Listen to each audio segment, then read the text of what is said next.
Hello kitties, Radhe Radhe. Welcome back to the class. I am Kritika और आज हम इस वीडियो में देखेंगे क्लास 12th की चैप्टर 1 की एक्सरसाइज 1.2 का इंट्रोडक्शन, ठीक है, जिसमें हम फंक्शंस के बारे में बात करेंगे। तो फंक्शन समझेंगे, फंक्शन होता क्या है, ठीक है। तो इस केस में जो इस चैप्टर में या फिर मैथ्स में हम फंक्शन की बात करें तो फंक्शन क्या होता है, it's special type of relation. ये एक अलग टाइप का रिलेशन होता है जिसमें domain is not repeated, domain कभी रिपीट नहीं होता, ठीक है। हमने जब एक्सरसाइज 1.1 करी थी हमने उसमें समझा था डोमेन और रेंज क्या होते हैं, या फिर हमने 11th क्लास में भी हमने समझा था डोमेन और रेंज क्या होते हैं। मैं फिर भी क्लियर कर देती हूँ।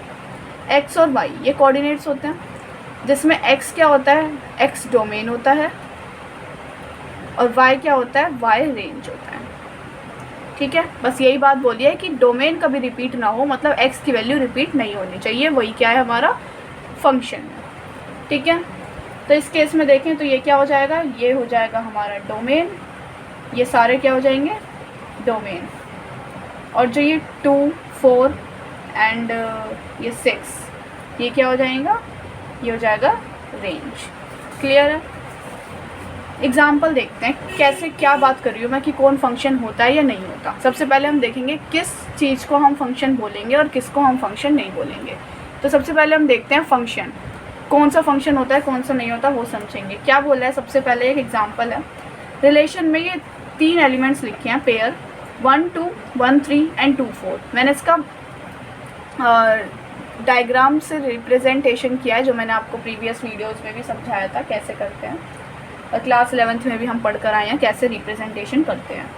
तो हमने देखा, हमें पता है जो डोमेन वाली वैल्यूज़ होती हैं वो किसकी होती है, एक्स की, जो कि इसमें आती हैं। तो देखो 1 रिपीट तो करते हैं नहीं, तो 1 2, और बाकी क्या बची, ये लास्ट वाली वैल्यूज़ हमारी रेंज होती है जो सेकंड कॉलम में आती है, जैसे 2 3 एंड 4। 1 2 मतलब 1 का 2 के साथ है, 1 का 3 के साथ है एंड 2 का 4 के साथ है। क्लियर है। हमने बोला है डोमेन रिपीट नहीं होना चाहिए, मतलब एक्स की वैल्यू रिपीट नहीं होनी चाहिए। अब देखो यहाँ पे डोमेन यहाँ पे भी 1 है और यहाँ पे भी 1 है, रिपीट हो रहा है ना। और इसका फंक्शन देखो 1 यहाँ पर भी और यहाँ पर भी रिपीट हो रहा है ना 1, तो इसका मतलब it is not a function, तो हम इसको फंक्शन नहीं बोलेंगे, ये फंक्शन नहीं है। क्लियर है। जिसमें भी डोमेन रिपीट हो रहा होगा वो फंक्शन नहीं होगा, ठीक है। एक चीज़ और देखो, अगर मैं ये बोलूँ, ये 2 हमारे पास डायग्राम है, इसमें लिख दिए मैंने 1 2 3, इसमें लिख दिए 2 3 4, ठीक है। अब 1 की 2 के साथ है, इस 2 का भी 2 के साथ है, ठीक है, और 3 का हमने 3 के साथ बना दिया, ठीक है। तो क्या ये फंक्शन होगा या नहीं होगा। हमने क्या पढ़ा था, डोमेन रिपीट नहीं होना चाहिए, एक्स की वैल्यू रिपीट नहीं होनी चाहिए। यहाँ कहीं एक्स की वैल्यू रिपीट हो रही है, कहीं नहीं हो रही। देखो 1 का 2 के साथ, 2 का 2 के साथ एंड 3 का 3 के साथ। देखो एक फर्स्ट केस में x 1 है, इसमें 2 है, इसमें 3 है, कहीं भी रिपीट नहीं हो रही, तो इसका मतलब ये हमारा फंक्शन है। तो मैं आपको ये समझाना चाह रही थी कि ऐसे रिपीट तो बिल्कुल भी नहीं होनी चाहिए। हाँ, रेंज रिपीट हो सकती है। देखो रेंज यहाँ पर भी 2 है, यहाँ पर भी 2 है। देखो रेंज इसकी 1 की रेंज भी 2 है और 2 की रेंज भी 2 है, तो रिपीट हो रही है ना, तो ये रिपीट हो सकता है, बट ये कभी रिपीट नहीं होगा। क्लियर है। तो ये फंक्शन होगा और ये फंक्शन नहीं होगा। बस ये 2 टाइप्स के हमारे वो होते हैं, जैसे हम देखकर पहचान पाएँ कि कौन सा फंक्शन है और कौन सा नहीं है। तो हम यही देख के कि अगर डोमेन रिपीट हो रहा है तो फंक्शन नहीं है, और डोमेन रिपीट नहीं हो रहा तो वो फंक्शन है। रेंज के बारे में कुछ ऐसा नहीं है, रेंज रिपीट हो भी सकती है और नहीं भी, ठीक है। अब हम पढ़ेंगे टाइप्स ऑफ फंक्शंस के बारे में। तो हमारे 3-4 टाइप्स के फंक्शंस होते हैं, ठीक है। सबसे पहला आता है 1 1। 1 1 को हम क्या बोलते हैं, 1 1 का एक और नाम होता है इंजेक्टिव फंक्शन, ठीक है। तो इसमें क्या होता है, हमारे डायग्राम के अकॉर्डिंग मैंने आपको समझाने की कोशिश करी है जो इजीली समझ आ जाए क्या, और डायग्राम रिप्रेजेंटेशन ज़रूर करनी है। क्या बोला है इसमें, हमारे एक्स में 1 2 3 4 4 एलिमेंट्स हैं, हमारे वाई में 2 3 4 5 4 एलिमेंट्स हैं, ठीक है। 1 की इमेज 2 के साथ बन रही है, 2 की 3 के साथ, 3 की 4 के साथ, 4 की 5 के साथ। देखो सबकी एक एक ही बन रही है, कोई रिपीट नहीं हो रहा, ना तो डोमेन रिपीट हो रहा ना रेंज। और रेंज से तो कोई मतलब है नहीं, हमें डोमेन देखना है, हमें डोमेन रिपीट हो रहा है नहीं हो रहा। इस पूरे को क्या बोलते हैं, डोमेन, और इसका एक और नाम होता है प्री इमेज। और रेंज को क्या बोलते हैं, रेंज का दूसरा नाम है इमेज। और रेंज होती क्या है, हमने 11th क्लास में डोमेन, रेंज, कोडोमेन सब पढ़ कर आए हैं। फिर भी एक बार मैं आपको रिमाइंड करा देती हूँ क्या होता है, ठीक है। डोमेन अगर मैं पूछूँ, डोमेन की वैल्यूज़ क्या क्या आएंगी, 1 2 3 एंड 4, क्योंकि ये सारा डोमेन होता है। रेंज की वैल्यू जिसकी इमेज मिल रही होती है वो रेंज होता है। अब इसमें तो सबकी इमेज बन रही है ना, सबका साथ किसी ना किसी का पेयर बन रहा है, तो मतलब 2 3 4 5, तो ये तो हो गई रेंज। और कोडोमेन भी इस केस में इक्वल है, यही सेम 2 3 4 5। अब मैं आपको एक और एग्जांपल समझाऊंगी कि डोमेन और कोडोमेन इक्वल होंगे हमेशा या नहीं होंगे। इस केस में रेंज हमेशा कोडोमेन के इक्वल आएगी, किसमें, 1 1 फंक्शन में। 1 1 फंक्शन में रेंज कोडोमेन का सबसेट भी होगी और इक्वल भी होगी, मतलब यही सारे एलिमेंट्स होंगे कोडोमेन में भी और इक्वल भी होंगे, सेम यही सारे एलिमेंट्स, ठीक है। और सिर्फ एक इमेज बन रही है तो वो 1 1 है, नाम में ये 1 1, मतलब ओनली 1 1 1 1 एक ही इमेज बनेगी। क्लियर है, डोमेन रिपीट नहीं होगा, सबका एक एक के साथ ही पेयर होगा। ये नहीं कि यहाँ पे 2 के साथ भी इसका जा रहा है, नहीं, सिंपल एक ही एक इमेज बनेगी, ठीक है। पहले तो हम इसको डायग्राम के अकॉर्डिंग प्रूफ करेंगे। जब हम क्वेश्चंस करेंगे ना, सेम इसी तरीके से करना है। सबसे पहले हमें डायग्राम के अकॉर्डिंग बताना है, डोमेन रेंज को डोमेन लिखनी है, फिर उसके बाद ये दोनों प्रोसेस से हमें बताना है कि क्या 1 1 फंक्शन है। डायग्राम से तो बता दिया, बट इसको हमें लिख कर भी बताना होगा कि होगा या नहीं होगा। तो पहली कंडीशन है ये और दूसरी कंडीशन है ये। अगर ये दो कंडीशन में से फुलफिल कोई सी हो रही है तो उसके अकॉर्डिंग हम बताएंगे कि 1 1 है, ठीक है। F of x f of y, f of x अगर एफ ऑफ वाई के इक्वल आ रहा है और एक्स भी इक्वल आ रहा है वाई के, तो 1 1 फंक्शन है। और अगर दोनों ही इक्वल नहीं है तो भी वो 1 1 फंक्शन है। क्या कहा मैंने, या तो वो दोनों इक्वल हों, एफ ऑफ एक्स वाई के और एक्स और वाई के, ये वाला और ये वाला, ये एक दूसरे के इक्वल है, ये एक दूसरे के इक्वल है, या तो दोनों चीज़ इक्वल हो या फिर दोनों ही चीज़ नॉट इक्वल हो। देखो यहाँ पे ना तो एक्स वाई के इक्वल है, ना एफ ऑफ एक्स ना एफ ऑफ वाई के इक्वल है, ठीक है। अब ऐसा कोई केस नहीं चलेगा कि एफ ऑफ एक्स और वाई तो इक्वल है but x not equal to y हो, तो ये हमारा नॉट 1 1 फंक्शन, मतलब 1 1 फंक्शन नहीं होगा।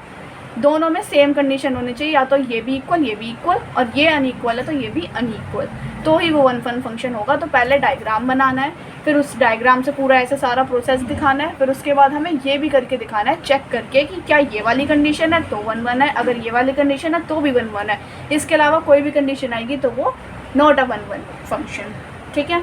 अब यहाँ पे मैंने 2 एग्जांपल्स दिए हैं, देखो। एफ ऑफ ए, हमने समझा कि एफ ऑफ ए जो है वो 1 है और एफ ऑफ बी 1, ठीक है। मान लो कि 2 फंक्शंस हैं जिसमें एफ ऑफ ए 1 के इक्वल है, एफ ऑफ बी 1 के, तो इसमें हमें पहले फर्स्ट कंडीशन फॉलो करके देखते हैं। F of a is equal to f of b, हमें दोनों को इक्वल रखना है। एफ ऑफ ए की वैल्यू 1 और इसकी वैल्यू 1, देखो हमारा एफ ऑफ ए और एफ ऑफ बी तो दोनों इक्वल आ रहे हैं। अब x इक्वल टू वाई, ये भी होना चाहिए है ना, यहाँ से हमारा f of a equal to f of b तो आ गया क्योंकि दोनों 1 1 है। दूसरा केस देखो, x is equal to y, मतलब जो इसके अंदर लिखे होते हैं सिर्फ individual, a is equal to b, क्या a b के इक्वल होता है, नहीं, a तो a के इक्वल होगा ना, ये तो नॉट इक्वल आ गया, तो ये इक्वल आ गया, ये नॉट इक्वल आ गया, तो ये 1 1 फंक्शन होगा, ये 1 1 फंक्शन नहीं होगा, ठीक है। एक और एग्जांपल देखते हैं, देखो यहाँ पे f of a equal to f of b, इसकी वैल्यू 1 है और इसकी वैल्यू 2 है, क्या ये इक्वल होते हैं, नहीं होते, इसका मतलब f of a not equal to f of b. अब a इक्वल टू बी, देखो क्या a b के इक्वल होता है, नहीं, ये भी नहीं होता। अब देखो ये दोनों अनइक्वल आ गए ना, ये भी अनइक्वल है, ये भी अनइक्वल है, सेकंड वाली प्रॉपर्टी, तो इसका मतलब ये कौन सा फंक्शन है, 1 1 फंक्शन है। क्लियर है, बहुत ईजी होते हैं ये भी। नेक्स्ट अब हम चलते हैं अपने सेकेंड टाइप पे, which is many one function. नाम में ये मैनी वन फंक्शन, मतलब एक से ज़्यादा फंक्शन, एक से ज़्यादा वैल्यूज़ आ रही होंगी, एक से ज़्यादा इमेज बन रही होगी, है ना। अच्छा, मुझे आपको एक वो और समझाना था ना कि कोडोमेन ज़रूरी नहीं है रेंज के इक्वल हमेशा आए, 1 1 फंक्शन में आएगा पर ज़रूरी नहीं हमेशा आए। देखो मैंने एक एग्जांपल लिया एक एक्स्ट्रा में, ये 1 1 फंक्शन का नहीं है, मैं आपको वो समझाने के लिए लिया है कि डोमेन और रेंज और कोडोमेन तीनों ही डिफरेंट हो सकती हैं। सिर्फ 1 1 फंक्शन में रेंज और कोडोमेन इक्वल थी। देखो डोमेन क्या आएगा इसमें, 1 2 3 4। रेंज क्या आएगी इसमें, मैंने क्या बताया, रेंज जिससे उसका पेयर बन रहा है ओनली वो रेंज होगी। किस किस के पेयर बन रहे हैं यहाँ पे, 2 का बन रहा है, 3 का बन रहा है और 4 का बन रहा है। 5 का तो किसी के साथ नहीं बन रहा, तो 5 रेंज नहीं है। बट कोडोमेन में क्या आएगा, कोडोमेन होंगे सारे एलिमेंट जो भी बी में लिखे हैं, मतलब 2 3 4 5 सब कुछ, ठीक है। मतलब बी वाले के जो सेकंड वाले के सारे एलिमेंट्स आते हैं हमारे कोडोमेन में, बट रेंज में जिसके साथ पेयर बन रहा है, और डोमेन तो हमारी एक्स की वैल्यूज़। ठीक है, अब हम बढ़ते हैं अपने नेक्स्ट सेकंड पार्ट पे। ये हमने 11th में पढ़ रखे थे, इसलिए मैंने आपको फिर भी रिमाइंड करा दिए जल्दी से। नेक्स्ट है मैनी वन फंक्शन। फर्स्ट था 1 1, अब है मैनी वन। नाम में मैनी वन मतलब देखो डोमेन रिपीट नहीं होना चाहिए तभी वो फंक्शन है। क्या डोमेन रिपीट हो रहा है? देखो इसमें केस में x1 है, इस केस में x2 है, तो डोमेन तो रिपीट नहीं हो रहा। यहाँ पे भी डोमेन रिपीट नहीं हो रहा। रेंज रिपीट हो रही है, वो हो सकती है, कोई बात नहीं, इसलिए तो ये मैनी वन फंक्शन है। ठीक है, मतलब एक की दो इमेज बन रही है, 1 की भी 2 बन रही है और 2 की भी 2 बन रही है। अगर ऐसा कोई फंक्शन होता है कि एक ही मतलब अलग अलग डोमेन की सेम रेंज बन जाए तो वो कौन सा फंक्शन हो जाता है? Many one function. ठीक है, मतलब अलग अलग डोमेन की एक ही इमेज बनेगी तो वो क्या हो गया? Many one function. मतलब ये तो ईजी है याद करना, क्योंकि डोमेन तो रिपीट हो नहीं सकता, अगर रेंज रिपीट हो रही है तो वो मैनी वन फंक्शन है।